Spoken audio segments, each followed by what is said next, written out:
Shalom Ouvrara, shalom à tous. Soyez abondamment comblés, soyez abondamment bénis dans ce mois dans lequel on se trouve, en cette date bien précise. Toi qui m'écoutes, sois abondamment béni et que la grâce du ciel et aussi la grâce des ancêtres soit avec toi. Peu importe là où tu es, peu importe là où tu te trouves, que la bénédiction soit, que les bénédictions soient et que les portes s'ouvrent. Je vous salue tous ce matin. Salutations particulières. Otep à tout le monde. Shalom à tout le monde. Bonjour là où vous êtes. Bonsoir là où vous êtes. On va aborder une thématique très importante. Je bénis au passage tous ceux qui sont les abonnés conditionnels de notre chaîne. Je suis le rabbin Ori Moshe Yehuda. Je suis également chef traditionnel, comme ça, de la tradition initiale à la tradition Bassa. Je suis chercheur également conférencier international.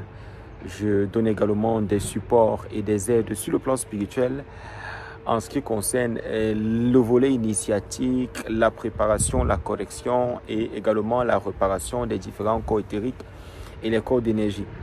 Soyez abondamment bénis en ce jour. Nous entrons, on approche bientôt vers ce que j'appelle la nouvelle lune.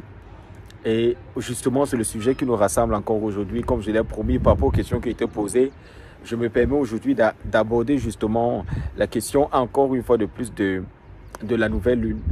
Et ce sont des thématiques, je vais progressivement, selon comme la plupart des personnes qui nous écoutent arrivent à intégrer, arrivent à comprendre, arrivent à savoir aussi le travail et respecter le travail que je fais, celui de restaurer l'énergie et d'ouvrir les yeux à ceux qui n'ont pas la capacité de voir lorsqu'ils seront amenés à voir tout ce qui se passe dans le monde et à penser qu'en réalité, on pourrait se développer à partir de culture d'autrui. Mon travail ici, c'est un travail d'éveil de conscience pour permettre à la plupart des personnes ici de pouvoir véritablement retrouver leur chemin. Je reçois plein de témoignages des gens qui justement sont bénis par les cours que je donne. N'oubliez pas de vous abonner, de partager les vidéos et d'amener plusieurs personnes à s'abonner à la page pour ne rater aucune comme ça de nos prochaines publications. Alors, le sujet qui nous rassemble encore ici aujourd'hui, qui est pour moi, ma foi, très important, c'est le sujet de la lune. Pour ceux qui m'ont écouté dernièrement dans les précédentes vidéos, j'ai eu à expliquer justement la sagesse qui était cachée derrière la lune. J'ai expliqué certaines choses. J'ai expliqué le lien de la lune avec ce que j'appelle la vibration émise dans la musique, notamment les fréquences vibratoires qui sont comprises comme ça entre 20 Hz et 20 kHz. J'ai expliqué la place justement du rituel, la place de la voix dans l'initiation, la place même de la voix dans les cultures. J'ai expliqué pourquoi est-ce qu'on avait une prolifération de cultures et aussi la naissance des races. Sujet que je n'aborderai pas aujourd'hui, mais je vais rester dans le sujet de la lune et on parlera aujourd'hui de ce que j'appelle les quartiers ou les quartiers de la lune et expliquer le système qui est justement caché à l'intérieur et que les gens arrivent à comprendre un peu. Bien évidemment, les cours que je donne sont des cours juste pour ouvrir les yeux, avec la permission des ancêtres. Les cours que je donne, ne vous servez pas de ça quand vous n'avez pas la maîtrise, c'est des cours initiatiques. Ce que je donne comme information, ce n'est pas suffisant, c'est juste de l'information. Ce n'est pas suffisant pour pouvoir effectuer un rituel parce que bien évidemment, ce n'est pas sur YouTube que je viendrai détailler les rituels. Si c'est réservé à des initiés, c'est justement pour ça. Ce n'est pas ouvert à tout le monde. Donc, aujourd'hui, j'aborde ce volet, j'expliquerai des choses qui vont vous réveiller davantage. Mais ça a pour vocation justement de vous amener à rechercher comme ça le chemin du Hémet, le chemin de la vérité et à retrouver comme ça la sagesse qui est cachée dans notre Torah.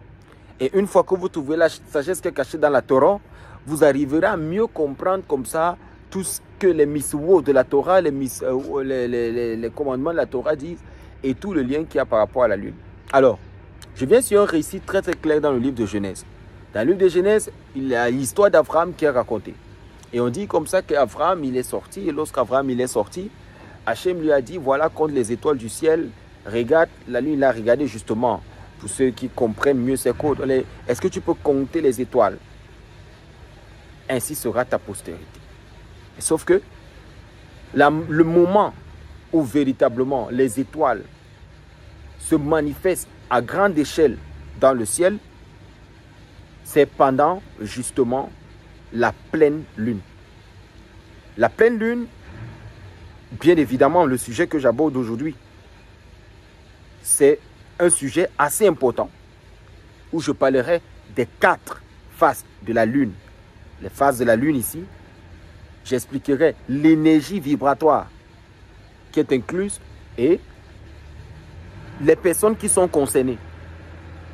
Aujourd'hui, dans la tradition, désolé pour le bruit que vous entendez, dans la tradition qui est la nôtre, la tradition juive, encore plus la tradition bantou, il y a quelque chose que vous devez intégrer et que vous devez comprendre aujourd'hui. C'est quoi cette chose-là que vous devez comprendre, que vous devez intégrer? C'est que tout ce qui existe dans l'humanité, tout ce qui existe depuis le livre de Genèse, lorsqu'on parle justement de cet aspect-là, de la création de 2 grands luminaires, un pour présider au jour et la nuit, que j'ai expliqué dans la précédente vidéo, que je ne reviendrai plus dessus. Je vais me concentrer aujourd'hui de cet aspect. Quand j'avais parlé du concept masculin et féminin, je reviens encore sur cet aspect de la lune pour expliquer plein de choses. Vous devez donc savoir que lorsqu'on parle de la lune, beaucoup de personnes font des confusions énormes aujourd'hui entre la nouvelle lune et la pleine lune. Ok? C'est quoi d'abord la nouvelle lune? Pour commencer par là. La nouvelle lune, c'est lorsque la lune se retrouve entre le soleil et la terre. En ce moment, comme je donnerai en image, vous ferez là en image, ce moment-là, cette lune n'est pas visible. Lorsqu'on parle de la nouvelle lune, ce n'est pas une lune visible à tout le monde parce qu'elle est très réduite. Vu que la terre et le soleil sont comme ça, et la lune au milieu, c'est-à-dire, ce faisceau de lumière qui frappe sur la lune et sur la terre permet à ce que ceux qui sont sur la terre en réalité n'arrivent pas à voir parce qu'il y a comme un massacre, il y a comme une vitre, il y a comme quelque chose qui fait écran. Donc, la nouvelle lune n'est pas visible. C'est lorsque la lune elle est incluse comme ça entre le soleil et la terre. Maintenant, je vais vous donner l'ordre exact parce que beaucoup de personnes aujourd'hui font la confusion entre ce que j'appelle le premier quartier de la lune et le dernier quartier de la lune. C'est-à-dire, c'est quoi la lune? Une lune est divisée en 4. La pleine lune est une phase de lune. Ce qui signifie que quoi? Lorsqu'on parle de la nouvelle lune, c'est le début d'un cycle. N'allez pas surtout sur Google pour pouvoir apprendre. La nouvelle lune, c'est le début d'un cycle. C'est-à-dire que lorsque nous sommes dans la nouvelle lune, on sait qu'il y a un nouveau cycle qui commence. Justement, c'est pour ça que net après le volet de la nouvelle lune, on a ce qu'on appelle l'apparition comme ça on a l'apparition du premier quartier. Pour être encore plus clair, pour que vous puissiez mieux comprendre ce que je suis en train de dire. La nouvelle lune ici, pour parler comme ça d'une façon simple, la nouvelle lune, c'est lorsque la lune n'est pas visible. Après la nouvelle lune qui apparaît, on a ce qu'on appelle le premier quartier de lune. Enfin, je vous donne l'ordre. Après nouvelle lune, il n'y a pas pleine lune. Après nouvelle lune, il y a premier quartier de la lune. C'est quoi le premier quartier de la lune? Le premier quartier de la lune, c'est lorsque il y a le voile du côté gauche de la lune. C'est-à-dire quoi? C'est lorsque la lune n'est visible que de son côté droit. Ah, c'est le premier quartier. C'est-à-dire quoi? Si on a une lune circulaire, c'est lorsque la lune n'est visible que de son côté droit qu'on parle ici de premier quartier. Parce que ça voilà une preuve une fois de plus que la spiritualité, tout se justifie de par le hébreu, le kikongo et tout ce qui a été volé aux traditions africaines où on lit de la droite vers la gauche parce que justement le premier quartier de la lune, de ce côté-là, il était ouvert. C'est-à-dire quoi? On pouvait voir le côté droit de la lune pour savoir que now we are going to start. Ok? Là, on va commencer. Après avoir expliqué tout ce que je vais expliquer, je vais revenir pour dire quelles sont les différentes manifestations qu'il y a entre ces quartiers de lune. Alors, le premier quartier de la lune, c'est lorsqu'il y a ouverture, lorsque la lune ne présente que son côté droit et se laisse embrigader du côté gauche. Le côté gauche n'est pas visible, donc vous verrez un côté qui est à moitié et l'autre qui l'est moins. Tout le moins qui est fermé. Après l'apparition du premier quartier, apparaît ce qu'on appelle la pleine lune. La pleine lune, c'est lorsque la lune montre toutes ses faces. C'est-à-dire que lorsque toutes les faces de la lune sont exposées. C'est-à-dire que toutes les faces sont exposées. Et là, on parle de ce qu'on appelle le premier quartier, la pleine lune, autant pour moi. Cette pleine lune-là, c'est lorsqu'elle est visible par tout le monde. C'est-à-dire que lorsque vous vous rendez compte que vous parvenez à la voir avec vos propres yeux, en entièreté, et que vous parvenez à voir la lune d'une façon pleine, on parle de pleine lune. Après la pleine lune, on a l'expression du dernier quartier. C'est-à-dire quoi? Le côté gauche de la lune va montrer sa lumière et va voiler le côté droit. Tout ça, c'est des codes. Et là, on a les 4 quartiers de la lune, ou les 4 aspects de la lune, qui sont en fait l'expression des 4 pôles, le nord, le sud, l'est et l'ouest, qui sont l'expression des 4 types de juifs, qui sont l'expression de tout ce qui peut être 4 dans le monde. Ok? Que ce soit les 4 directions, les 4 points cardinaux, tout ce que vous pouvez entendre qui renvoie au chiffre 4. Tout ce qui renvoie au chiffre 4, que ce soit Dalet, tout ce qui est 4, en fait, est attaché à ça. C'est-à-dire, on a plus qu'une dualité, on a un couple de 2. C'est quoi le couple de 2? C'est la nouvelle lune avec son premier quartier et la pleine lune avec son dernier quartier. Ce qui fait les phases de lune.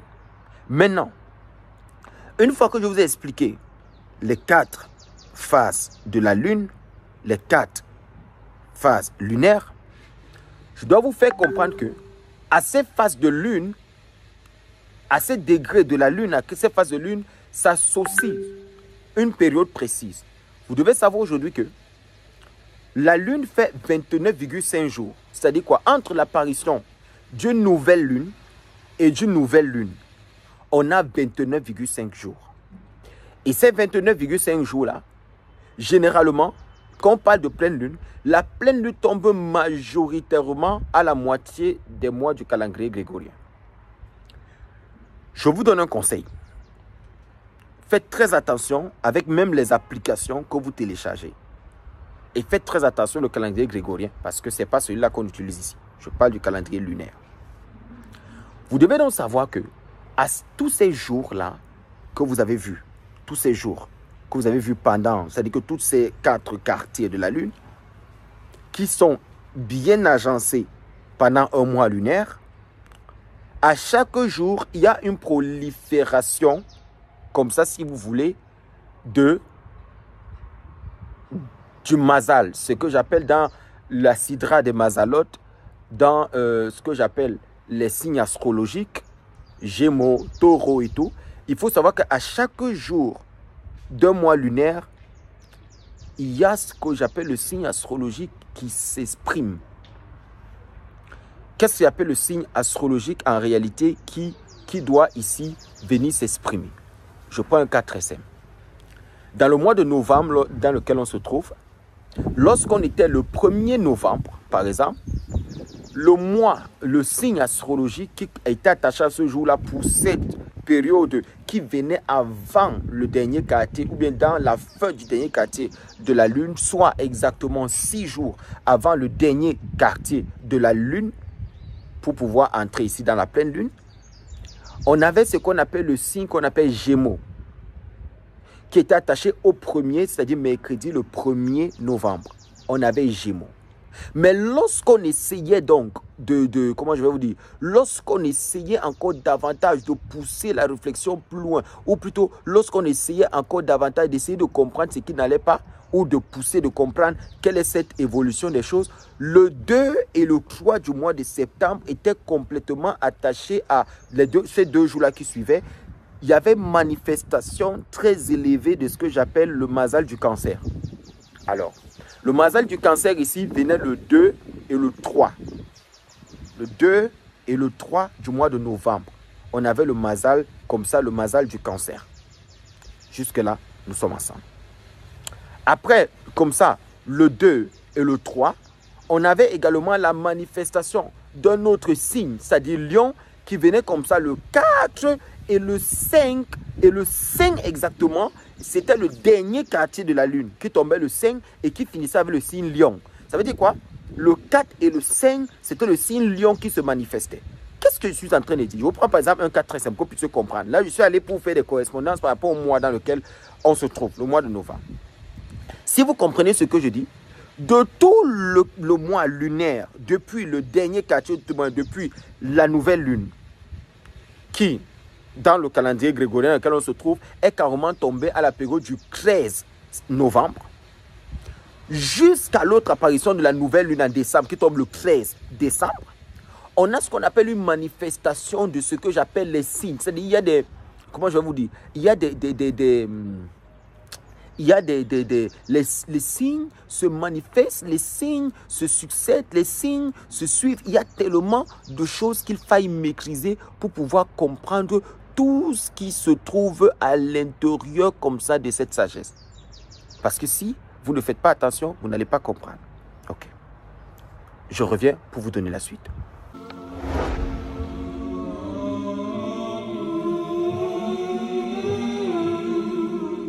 Je reviens toujours pour chaque fois encore plus d'explications.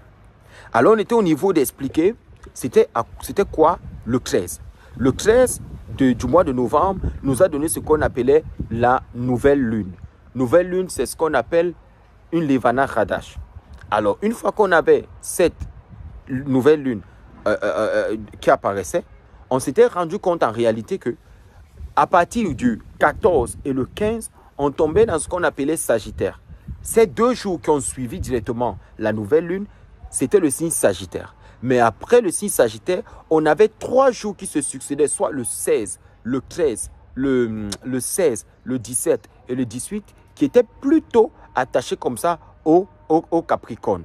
Capricorne, comme ça, étaient les jours qui suivaient. Ça veut dire quoi? Ça veut dire que tous ces signes que je suis en train de vous donner, qui sont attachés, il ne suffit pas juste de connaître quand est-ce que la pleine lune va apparaître ou quand est-ce que la pleine lune va faire comme ça ou quand la nouvelle lune va venir ou que le premier quartier va venir.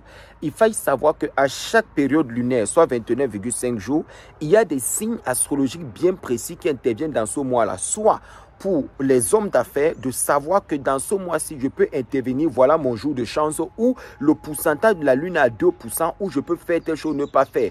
Voilà mon jour en semaine de ce mois. C'est-à-dire que ce n'est pas des jours calés, c'est-à-dire que ce n'est pas des choses figées dans le temps qui vont être éternelles. Il faut savoir qu'à chaque mois lunaire, il y a un signe astrologique qui intervient et qui joue un rôle bien précis. Maintenant, il faut savoir à quoi ce signe apparaît. Ce signe astrologique qui apparaît pendant ce mois-là est attaché à l'alimentation de la personne, c'est-à-dire quoi? Qu'est-ce que la personne doit manger?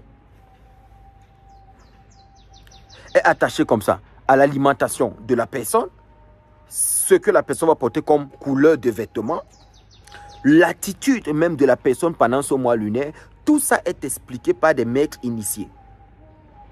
Parce que la connaissance aujourd'hui de la lune est très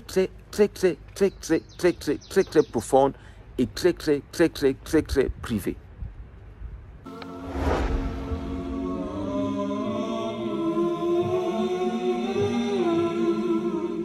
Alors, si vous avez compris ce que je dis, pour tous les hommes d'affaires, pour tous ceux qui sont sur la terre, ils doivent comprendre l'importance comme ça de se donner à l'étude traditionnelle et mystique des mouvements lunaires. Il ne suffit pas juste de lire des enseignements et puis je dis, voilà, j'ai lu les enseignements, je sais que telle chose renvoie à ça, telle chose renvoie à ça. Ce n'est pas seulement ça. qu'il faille connaître. Ce n'est pas seulement ça. Il y a beaucoup de choses que vous devez maîtriser, que je suis justement en train de vous expliquer. Alors, si vous comprenez ce que je viens de dire, il y aura donc une prédominance de certains signes astrologiques pendant certains jours de la semaine. D'où le fait que, lorsque vous venez voir, par exemple, je prends un cas très simple, vous allez comprendre. Il y avait un juif une fois, dont la femme était enceinte et qu'elle devait accoucher. Et lorsque la femme est arrivée pour sa délivrance à l'hôpital, le docteur lui fait comprendre qu'en fait, l'enfant, il y a des complications avec la grossesse et qu'il va falloir choisir qui devra vivre entre les deux, soit la mère, soit le petit. Alors, le monsieur aimait sa femme, il aimait l'enfant. Il n'a pas voulu prendre de décision, il s'en va voir son rabbin. Et son rabbin, une fois qu'il allait voir son rabbin lui dit, ah, il faut laisser l'enfant partir parce que voilà, avec la mère, elle n'est pas ménopausée. Elle pourra éventuellement encore avoir excusez-moi. Alors, il s'en va comme ça. Il va voir son rabbin. Son rabbin lui dit, bah, il ne faut pas choisir. Hein. Moi, je pense qu'il faut laisser la maman vivre. L'enfant, ce n'est pas un problème. Elle n'est pas ménopausée. Elle pourra faire d'autres enfants. Mais lorsque le monsieur il veut partir, son rabbin lui dit, attends, on va d'abord faire minra. On va prier, minra. Et après minra, tu pourras partir. Pendant la prière de minra, lorsqu'ils ont fini de faire le minra, le rayonnement comme ça, ça c'est moi qui vous dis, des Koravim, des Mazalot et des planètes ont agi en vibration pendant la prière et la vibration est montée sur le plan positif et le rabbin dit non, va dire au médecin de faire accoucher la femme, il n'y a pas de problème, elle va accoucher. Les deux vont vivre. Il dit mais rabbin, pourquoi est-ce que tu m'as d'abord dit telle chose et puis tu me dis, il dit parce que je n'avais pas encore prié. Ça veut dire quoi? À toute chose qui existe, il y a ce qu'on appelle un volet initiatique. Il y a un volet initiatique qui intervient, qu'il faille connaître, qu'il faille maîtriser pour justement pouvoir agencer certaines choses et savoir où évoluer. Je vous dis encore que la connaissance lunaire, elle est très très profonde. Ça veut dire, imaginez donc un seul instant que quelqu'un qui a une prédominance d'un signe, par exemple, je vais prendre un signe simple pour pouvoir vous aider peut-être à mieux comprendre ce que je dis. La pleine lune est tombée le 13. Vous le savez tous, lundi le 13 du mois de novembre, ce qui est passé. Mais le signe en fait qui prédominait, c'était Scorpion. Ça veut dire quoi? Si par exemple tu es un homme d'affaires, sache, avec ce que je vais dire tout à l'heure, sache qu'il y a quelque chose de précis qui est lié à toi et que tu ne pouvais pas rater cette pleine lune parce qu'elle était entièrement attachée à toi. Je ne sais pas si vous parvenez un peu à comprendre ce que je dis. C'est un peu comme également c'est un peu comme les Sagittaires. Décembre qui arrive, c'est Sagittaire. Pleine lune, nouvelle lune, autant pour moi, tombe Sagittaire, boum, le 13 décembre. Du calendrier. C'est le 13 décembre, ça tombe pour. C'est-à-dire, il y a quelque chose de précis qu'il faille faire. Une fois que je vous ai expliqué ce qu'on appelle la manifestation de tous les signes astrologiques, Bélier, Taureau, Gémeaux, Cancer, Lion, Vierge, Balance, Scorpion, Sagittaire, Capricorne, Verseau, Poisson, vous arrivez donc à comprendre avec moi que tout ce que je vous ai enseigné, que ce soit dans le migrage talpiote, que ce soit dans le sphère du Harizal, vous arrivez à comprendre que par rapport à Nabécoar, il y a ce qu'on appelle un attachement à certains astres ou à certaines planètes qui justement apportent un rayonnement et qui agissent sur les personnes et les personnes devront faire quelque chose pour justement inverser la tendance. Donc, vous comprenez donc que les astres, ou tout au moins les planètes, agissent sur nous et ce sont les planètes en réalité de par l'énergie qui arrivent à nous orienter. Il y a une vibration forte qui intervient justement dans ce chemin-là qu'il faille maîtriser. Donc la connaissance donc, de la Lune devient donc très très primordiale pour pouvoir comprendre ces choses. Si vous avez maintenant compris les quartiers de la Lune que je viens de vous expliquer, vous allez comprendre tout le reste que je vais aussi expliquer. C'est-à-dire quoi? C'est quoi tout le reste que je vais expliquer? Ça va vous faire comprendre premièrement que la réalité spirituelle, le monde spirituel n'est pas pour les enfants. J'avais plusieurs personnes me dire, Rabbi, donne-nous des rituels qu'on va faire pendant la pleine lune, pendant la nouvelle lune. Non, ce n'est pas comme ça que ça se passe. Calmez-vous. Tout le monde n'a pas la capacité de pouvoir monter à ce niveau spirituel-là et de corriger les corps éthériques des différentes personnes ou de faire descendre une vibration pour changer le volet karmique des vies de certaines personnes. C'est réservé à des initiés. C'est pour ça qu'il y a des initiés. Tout le monde ne peut pas aller faire ses travaux.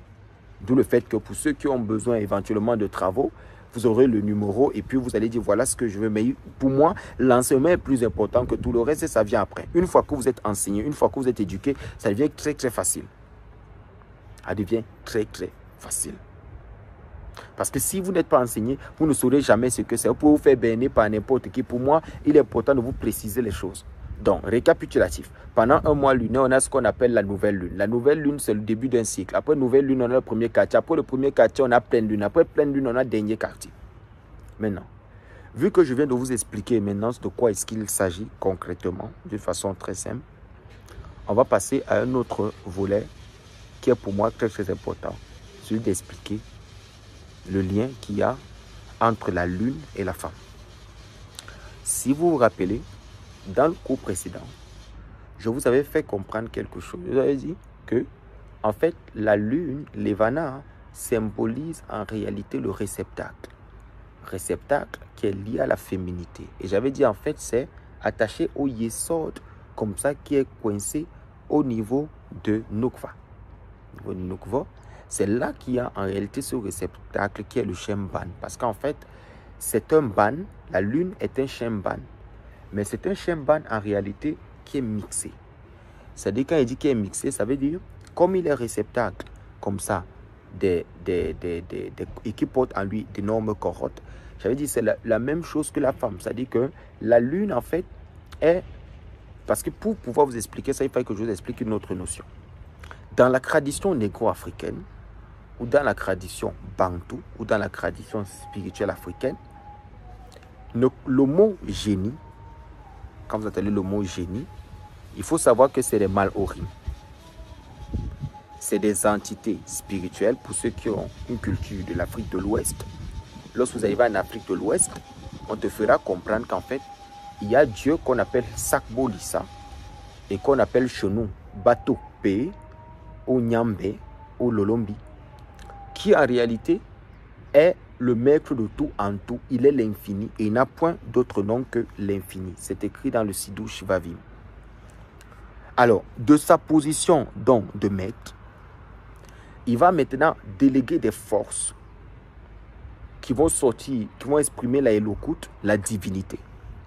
Et ces forces-là, en fait, qui vont sortir, c'est ces forces-là qui vont commencer à créer le monde, à créer des aspects, à créer des réalités matérielles et qui vont exprimer parfaitement la création, la pensée du Créateur. Autrement dit, il n'existe pas un président qui vient goudronner la route. Il délègue un ministre de l'environnement, un ministre de je ne sais pas trop quoi. Il n'y a pas un président qui va s'occuper du terrorisme. Il délègue un ministre de l'administration territoriale qui va collaborer avec l'armée, le ministre de la Défense et qui vont décider de contrôler le territoire. Mais tout ça, c'est lui l'esprit pensant qui génère tout. Ok? Alors, à partir de ce postulat que je viens de vous expliquer, vous arrivez donc à comprendre qu'en fait, Sakbo Lissa ou Batope, ou Lolombi, ou Zambé, ou Nyambe, ou Ya Congo, il va créer cet aspect-là des réalités spirituelles, des esprits, des rourim, des esprits, autant pour moi, je préfère le dire comme ça, qui sont appelés Malhorim, ou anges en français, mais qui dans la tradition bantou sont appelés des génies. Parce que c'est des forces esprits qui n'ont pas forcément de corps, mais qui des fois peuvent s'incarner dans tout ce qu'ils veulent et manifester leur force. À ça donc, s'ajoute une seconde hiérarchie qu'on appelle les ancêtres. Les ancêtres donc deviennent des serviteurs de la volonté des génies ou des Malhorim, des anges, pour leur peuple. Ça veut dire quoi? Ce sont les ancêtres qui justement parlent avec ces anges-là et donnent ou servent ces anges, et avec ces anges, ils arrivent justement à changer tout dans le monde. Ils arrivent justement à venir et tout modifier carrément. Je ne sais pas si jusque-là, vous arrivez comme ça entièrement à comprendre ce que j'essaye de vous dire. Donc, si vous avez compris ce postulat, vous allez donc comprendre ce que je vais dire tout à l'heure. Vous devez donc savoir que si vous avez compris la hiérarchisation, c'est-à-dire c'est quoi les génies qui sont en fait les anges dans la langue française, les Malhorim dans la langue hébraïque, les génies dans la langue bantou, comme les gens ils peuvent appeler en français, il y a une version traduite en fait de cela, des forces spirituelles, des entités spirituelles qui ont pour vocation d'être l'expression de ce que le Créateur veut et ont pour fonction de maintenir l'équilibre du monde. Sauf que c'est des esprits en réalité qui des fois sont corruptibles. Ils ne sont pas corruptibles parce qu'ils trahissent leur nature. Ils sont corruptibles dans la mesure où, lorsque les hommes trouvent des mécanismes impurs de pouvoir se connecter à eux, les hommes se retrouvent en train de payer le prix de la destruction de leur peuple et payer le prix de génération en génération. C'est-à-dire la bêtise de l'homme conduit l'homme à la bêtise. Donc, ces entités dont le secret est justement fermé, que tout le monde n'a pas la capacité de les connaître, déjà leur nom, on ne mentionne pas leur nom, on ne parle pas de certaines choses, c'est vraiment des codes, c'est des codages. C'est vraiment des codages, on ne parle pas de tout cela. Ce sont eux qui vont donner la force aux ancêtres et les ancêtres vont recevoir les secrets pour guérir leur peuple, notamment la force qui est à l'intérieur d'un homme spirituel vient de ces anges-là. Ces anges-là qui vont les lui donner. C'est-à-dire que même si quelqu'un est décédé, avant qu'il n'atteigne le degré d'ancêtre, cette quatrième génération, il a la possibilité, lui à son niveau, de toujours continuer à protéger son peuple et à veiller sur lui.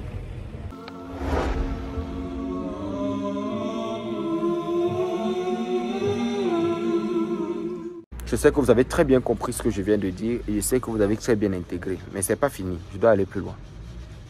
Maintenant, dans la tradition négro-africaine, tradition bantou, il faut savoir que la lune qui apparaît en Afrique, pour les pays africains, n'a pas la même fréquence vibratoire que la lune qui est vue dans les autres pays. Ça veut dire quoi? La face que la lune donne dans notre pays n'est pas la même réalité de la face en termes de vibration que ça donne de l'autre côté. Je ne suis pas en train de dire que quand c'est pleine lune chez nous, c'est nouvelle lune chez eux. Ce n'est pas ce que je dis. Ce que je dis, c'est que le résultat, le mécanisme de connexion, le mécanisme vibratoire de connexion n'est pas le même. Alors c'est très stupide aujourd'hui que des gens se retrouvent en train de s'accrocher ou de s'attacher à une tradition qui n'est pas la leur, alors que les Africains, c'est-à-dire que ceux qui ont la peau mélaninée, ceux qui ont la peau noire, sont soumis à une réalité spirituelle qui n'a rien à voir avec la spiritualité de l'homme blanc. Je vois des gens aujourd'hui qui vont se donner des rose-croix, franc-maçonnerie et s'en vanter justement de maîtriser toutes ces pans de connaissances, mais leur vie ressemblant à des chiffons. C'est-à-dire quoi? Ils ont la connaissance, mais quand tu regardes leur vie, leur connaissance ne les aide à rien parce qu'ils ont tous les problèmes du monde. Mais se vantent tous les jours de connaître des sciences spirituelles et tout cela. Il est temps qu'ils arrêtent cela et qu'ils viennent apprendre. Nul ne peut se développer à partir de culture d'autrui. Ta vie doit refléter la spiritualité que tu portes. Ta vie doit refléter ça. Tu ne peux pas être quelqu'un qui prétend avoir fait toutes les spiritualités, d'avoir marché partout, de connaître ceci, de connaître cela, et ne même pas être capable, c'est-à-dire que ne même pas être capable justement de résoudre un petit problème de maux de tête que ton enfant peut avoir, ou un véritable problème spirituel. Il est temps que les gens s'asseyent et qu'ils apprennent. La lune, avant d'expliquer ce que c'est, agit en Afrique pour les Africains dans leur canon de spiritualité selon l'enseignement que leurs ancêtres ont reçu des malhorimes, des délégués, des régents spirituels établis à leur tête, ce qu'on appelle des anges, qui les ont donné un savoir. Et c'est ce savoir-là qui permet de pérenniser ou de perpétrer la lignée ou de faire en sorte que la lignée vive longtemps. Autrement dit, une fois que les canons reçus par les ancêtres de génération en génération, reçus eux-mêmes par des malhorimes qu'on appelle des génies, des forces spirituelles qui permettent la naissance d'un peuple, une fois que la lignée est faussée par le fait d'apporter dans ce savoir-là un savoir qui n'est pas négro-africain, qui est plutôt autre chose, sachez que vous êtes en train de détruire entièrement toute la structure spirituelle d'une lignée. D'où le fait que lorsque quelqu'un oublie sa propre langue vernaculaire et qui n'arrive pas à parler et qui n'arrive pas à savoir comment on lance une bénédiction avant de prendre une parole, par exemple chez nous les Mbombok, on a tout un texte qu'on lit, on a des paroles qu'on dit. Lorsqu'on fait même la consultation, il y a une façon d'appeler les ancêtres. Ngambi, Tore, Tore, Tore, Lokban Mekimale Mab Lokman, Tore, Tore, Tore, Tore. Basoba tore ba jua mako ba jua su ba tore ba jua mako ba jua su yawe tore jua mako jua su tore tore tore ijo lilolombi jo liba bouk jo liba sorol sorol John Risebewe. Ça c'est par exemple une formule en langue bantou que je viens de donner pour ceux qui sont initiés dans les consultations. Comment appeler les ancêtres à parler dans la consultation, c'est ce que je viens de dire, mais je ne vais pas le traduire. C'est pour vous montrer qu'en fait, lorsque tu perds ta propre langue et que tu perds le véritable chemin de connexion, peu importe la culture que tu vas aller adopter, tu ne seras jamais toi-même. Parce que même étant à l'intérieur, tu seras toujours rejeté. Sauf qu'aujourd'hui, on vous fait comprendre, certains peuples qui ont pu garder leurs traditions, on veut vous faire comprendre que les traditions sont universelles. Et que vous avez besoin d'adopter ce qu'eux ils ont pour que vous puissiez vivre. Ça, c'est encore une autre forme de colonisation dans laquelle vous devez sortir. Est-ce que vous comprenez? Personne ne paye votre loyer. Arrêtez d'écouter les on-dit avant de faire ce que vous avez à faire. Lorsque les gens se rendront compte que vous êtes suffisamment solide dans le chemin où vous allez, ils vont vous abandonner. Ils vont vous laisser tranquille. Mais tant que vous êtes des gens qui tergiversent, il y aura toujours la pression sur vous. Donc, les ancêtres reçoivent donc cette tradition-là de génération en génération de contrôler, de faire vivre leur peuple, de faire vivre leur génération, de faire naître dans leur génération des génies, c'est-à-dire quoi? Ces entités spirituelles, ces forces spirituelles-là, qui sont en fait les gardiens, les protecteurs avec les ancêtres d'un peuple, choisissent les types d'âmes qui vont tomber dans les familles. Soit dans une famille, il faut savoir qu'il y aura quelqu'un qui sera très fort dans les finances, très fort dans l'agriculture, très fort dans les guérisons, très fort dans le traitement des malades, très fort dans la sagesse. Il y a toujours, selon les catégories, quelqu'un, une âme précise qui doit tomber dans une famille. Maintenant, si vous avez fini par abandonner vos ancêtres, abandonner tout le monde, c'est clair que vous allez vous retrouver en train de souffrir. Allez dans les communautés, prier, vous finissez de prier, vous finissez de crier, comme vous allez crier, après vous avez faim, vous ne savez même pas ce que vous allez manger. Parce que justement, vous allez adorer une vibration, une force que vous ne maîtrisez pas, une force qui pour vous va vous créer des problèmes, une force pour laquelle vous ne comprenez même pas qu'est-ce qu'il faille faire, qu'est-ce qu'il ne faille pas faire. Donc, pour aller encore plus loin, il est plus qu'important aujourd'hui parce que même dans nos propres traditions, ils ont réussi à faire entrer des savoirs maçonniques. Des choses qui n'ont rien à voir avec nos propres traditions. Il faut faire complètement une purge. Et beaucoup de personnes, par les textes qu'ils lisent aujourd'hui, sont perdus et pensent avoir du savoir et de la connaissance alors qu'ils n'ont rien du tout. Alors, pour aller plus loin, vous devez donc savoir que de la même manière que la lune, si vous avez compris ce que dit avec les ancêtres, vous allez comprendre ce que je vais dire tout à l'heure. De la même manière que la lune, en fait, est assimilée à la femme, comme je l'ai fait d'une façon vraiment magistrale dans le précédent cours, la féminité, le concept féminin. Qu'il y a notre femme à la maison, celle qui fait tout, celle qui nous donne l'énergie, celle qui nous donne la vibration, celle qui nous donne ce dont nous avons besoin. Je vous donne une autre information aujourd'hui. Vous devez savoir que la femme est le microcosme du macrocosme qu'est la lune. Mais que symbolise la lune, vu qu'elle ne donne pas les mêmes informations pour ceux qui sont en Europe que ceux qui sont en Afrique. Il n'y a pas, tu ne peux pas vivre, tu ne peux pas aller vivre en Europe, aux États-Unis, et je ne sais pas partout où tu voudrais aller vivre, et penser vivre la même spiritualité. Même si on te fait des travaux à distance, on va résoudre des problèmes, mais tu ne pourras pas entretenir cette nouvelle vie qu'on t'a donnée parce que tu n'es pas dans le contexte nécessaire pour pouvoir vivre cela. Que chacun reste donc sur sa terre. Et que chacun respecte ce qu'on appelle le Minagama, comme la loi du milieu. Parce qu'en termes de pratique spirituelle, c'est attaché à la terre. Chaque chose est attachée à la terre.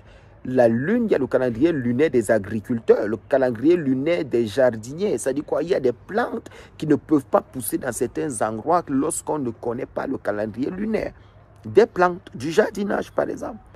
Donc, connaître tout cela permet à ce que tes propres ancêtres qui sont sur la terre reçoivent le rayonnement, sont connectés à ces vibrations-là et peuvent te permettre justement d'évoluer. Je vais plus loin pour expliquer encore. Parce que vous voulez de la lune, je pense que j'en ai suffisamment dit et j'en dirai plus aujourd'hui. Savoir donc que la lune que je vois avec mes yeux en Afrique a une intelligence propre à elle que la lune que les autres voient dans leur propre pays. Ce n'est pas la même chose. La vibration spirituelle de l'Afrique n'est pas la même chose. Retourner à sa tradition n'est pas le fait de rester en Europe. Retourner à sa tradition, c'est aussi le fait de rentrer sur la terre. Parce que tout est attaché à la terre. Les Juifs, les Israélites sont attachés à leur terre. Ils sont ce qu'on appelle des sionistes. Parce qu'ils ont tout pour la terre. Parce que justement, les gens, ils ont compris que la terre, elle a un pouvoir. Dans les pays dans lesquels je suis passé, les gens, ils aiment leur pays. Les gens, ils vont étudier, ils rentrent dans leur pays, le développer parce que tout est attaché à la terre. On n'oublie pas d'où on est venu. On est attaché à la terre. On doit pouvoir comprendre cela et être évolutif dans le temps et de comprendre c'est quoi l'attachement qu'il y a à la terre. Ça, c'est un. Maintenant, je vais expliquer les différents quartiers de la Lune. Les différents quartiers. Et c'est là que je vais m'arrêter. Vous devez savoir que c'est quoi la nouvelle lune? Ou je vais commencer par la pleine lune pour que vous compreniez mieux. La pleine lune, c'est ce qu'on appelle en langue Yoruba ou dans la culture de l'Afrique de l'Ouest culture traditionnelle mystique de l'Afrique de l'Ouest. Ceux qui ont la connaissance la connaissance du Fa et la connaissance du culte Oro, ils savent que la lune, c'est ce que nous appelons les Minona, c'est-à-dire les reines-mères. Les reines-mères, c'est quoi? C'est le siège de toute forme de spiritualité africaine originelle. Les Minona, c'est les reines-mères. C'est ce que d'autres peuvent appeler les esprits féminins, pas dans le mal, mais la procréation. Parce qu'il faut savoir quelque chose, je vais vous dire aujourd'hui. Il y a des tribus africaines dont les fondateurs de ces tribus n'ont pas une lignée biologique de naissance, mais qui sont plutôt des apparitions. Par exemple, l'ancêtre des Yoruba, justement, qui aujourd'hui est une divinité. Je n'ancrerai pas là parce que les gens qui ont la couleur de peau différente, que nous ne comprendrons pas cela, pour eux c'est une folie, mais c'est notre histoire. Il y a des tribus au Cameroun, même chez dans la famille, les tribus, certaines ramifications au détachement des peuples, à Douala et tous les autres, il y en a des familles à l'intérieur dont le fondateur de cette famille est apparu, est né comme ça, est apparu. C'est marié, il a eu des enfants. Ce que je dis là, ça vous fait un peu façon.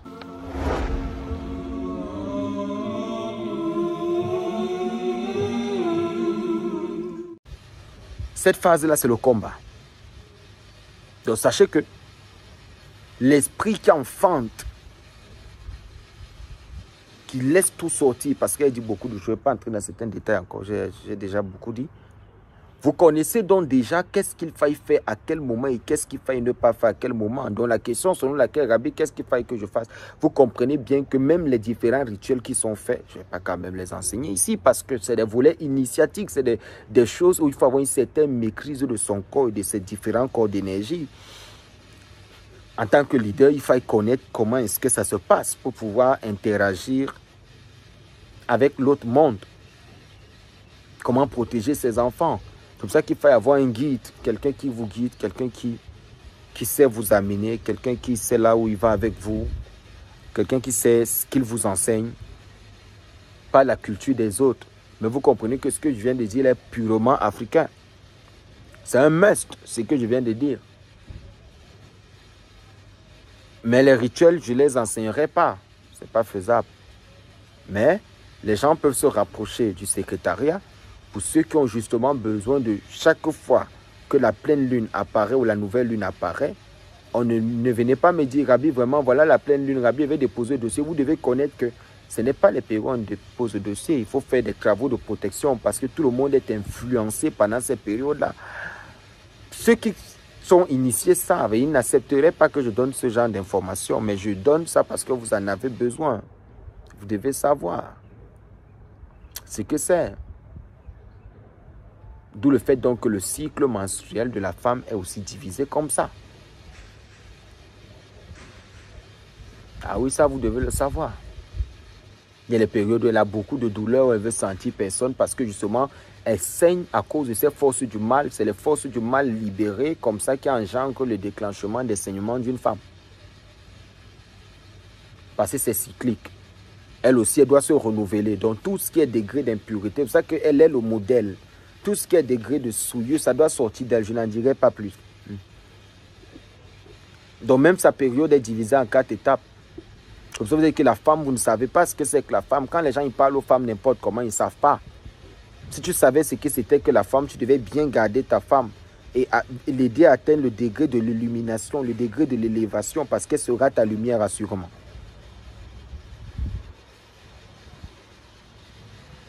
Il y a beaucoup de choses.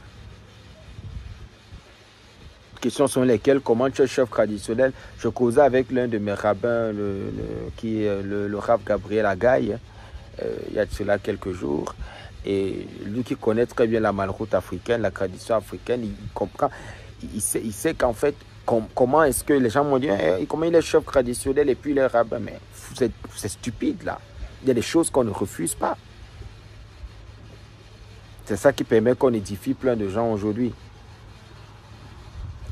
Chers amis, on vient de débloquer un autre niveau. On vient encore de donner une autre sagesse encore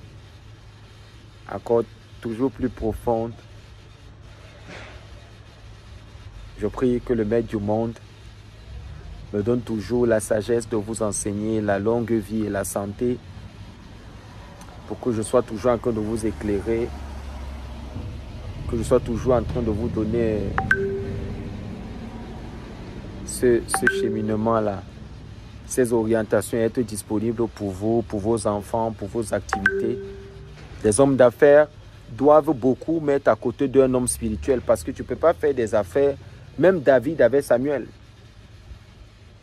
Les hommes d'affaires là, Dieu ne peut pas vous donner l'argent, il vous donne les affaires, il vous donne aussi l'initiation des travaux. Non, il ne peut pas. Tu ne peux pas être en même temps homme d'affaires, tu veux tout faire. Tous les grands hommes d'affaires du monde, ils ont à côté de quelqu'un qui fait des travaux. Tu veux te lancer dans le business, ton dos c'est quoi? Quel est l'homme spirituel qui est à côté de toi qui arrive à te soutenir? Vous ne pouvez pas marcher ça. Tout le monde doit avoir quelqu'un. Prenez quelqu'un, mettez à côté de vous que c'est cette personne qui vous amène. C'est vrai, il y a plein de charlatans dehors, plein de menteurs et tout. Mais le visage est découvert. Là. Vous avez les enseignements sur la page YouTube. On ne vient pas faire l'étalage. Le savoir déjà nous dit dans quoi on est. Donc je vous prie vivement de vous accrocher et de faire ce qui est nécessaire pour que les choses continuent à aller comme les choses doivent aller. Sinon après, vous devez vous donner à fond. Vous devez vous donner à fond. Vous devez cultiver cette sagesse-là, ce savoir-là et comprendre réellement où est-ce que le Maître du monde nous attend. Brara, Vaslara, Bakom, Mikol, Kol. Bénédiction et réussite dans tout et pour tout. Bénédiction et réussite. Soyez honorés, soyez bénis, soyez célébrés et que tout ce que vous entreprenez, que ça puisse réellement marcher, que ça puisse réellement produire et que vos ancêtres se rapprochent encore plus de vous par ce savoir d'aujourd'hui, parce que vous devez savoir qui ils sont, vous ne devez pas seulement parler en l'air, mais savoir à quel moment est-ce qu'ils viennent, à quel moment est-ce qu'ils agissent, à quel moment c'est favorable, à quel moment. Autre information que je dois vous donner, c'est qu'il faut savoir que dans le temps, qui est devenu aujourd'hui ce qu'ils appellent Shabbat. Le Shabbat, c'était justement par rapport à ces phases de lune-là. Nous, hormis le Shabbat solaire qu'ils ont calé comme le samedi, figé samedi, vendredi, samedi, alors qu'il y a des mois du calendrier, selon le calendrier grégorien même en plus, alors qu'il y a des mois du calendrier grégorien qui ont 28 jours, est-ce que ça peut respecter cela? Est-ce que ça peut respecter plus qu'un mois à 4 semaines? Un mois lunaire aussi 4 phases. C'était ces 4 phases-là qui correspondaient justement aux 4 Shabbats. Sauf qu'aujourd'hui, tu tentes de dire ça, tu peux te faire lapider. Faisons donc les 2 Shabbats en même temps. Vous devez toujours avoir un cérémoniel où chaque fois que vous voyez la pleine lune arriver, nouvelle lune arriver, premier quartier arrivé, deuxième quartier arrivé, vous devez faire un kidouche spécial. Un kidouche spécial. Pour ça, vous devez faire un kidouche spécial. C'est très très important. Dans lequel vous accompagnez des enseignements mystiques, un savoir mystique. On le fait déjà, c'est très important d'avoir cette connaissance-là. C'est très très important d'avoir cette connaissance. C'est très important. Prara, Vaslara, Shalom, Shalom, Shalom. Soyez abondamment bénis. Excusez-moi, je ne vais pas beaucoup aller sur ce sujet de Shabbat et tout, je ne veux pas. Soyez abondamment bénis, soyez abondamment remplis. Shalom, shalom, shalom, shalom.